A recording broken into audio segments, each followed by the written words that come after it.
Hello guys, আসসালামু আলাইকুম। সকলে কেমন আছেন? আশা করি সকলে ভালো আছেন। তো গাইস, আমি আপনাদের সামনে আরো একটা ইন্টারেস্টিং ভিডিও নিয়ে আসলাম।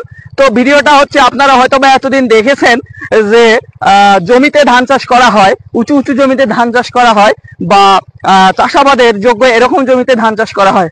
তো আজকে আমি আপনাদের সামনে এমন এক জায়গায় নিয়ে এসেছি, যে জায়গায় মনে করেন যে বন্যার সময় পানি আমার মাথার আরো উপরে থাকে, যা কল্পনার বাইরে।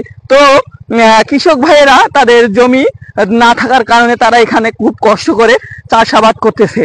তো আজকে আপনাদেরকে আমি একটাই জিনিস দেখাইতে এসেছি, যে দেখেন কিভাবে কষ্ট করে আমাদের কৃষক ভাইরা নদীর মাঝখানে ধান চাষ করতেছে।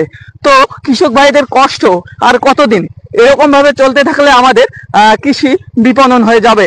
তো আমি যদি আপনাদেরকে একটা জিনিস দেখাই, যে চারদিকে পানি আর তার মধ্যেই রয়েছে আমাদের সেই জমি। তুমি যদি একটু ক্যামেরাটা দেখাও, দেখতে পাচ্ছেন যে চারদিকে কচুরিপানা, আর কচুরিপানার মধ্যে নিচে রয়েছে পানি। আর চারদিকে পানি হওয়ার কারণে যে উপরে যে উঁচু জায়গাটা রয়েছে, সেখানে কৃষক ভাইরা চাষাবাদ করে, কষ্ট করে কৃষক ভাইরা চাষাবাদ করে।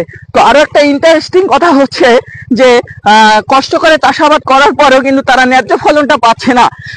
আমার পিছনে যে জমিগুলা দেখতে পাচ্ছেন, অনেক দূর পর্যন্ত কৃষক ভাইরা এখানে কষ্ট করে চাষাবাদ করতেছে। তো গাইজ, এরকম নিত্য নতুন মজাদার ইন্টারেস্টিং ভিডিও পেতে অবশ্যই আমাদের পরিবার যুক্ত থাকবেন। আজকের মতো এখানে শেষ। আল্লাহ হাফেজ।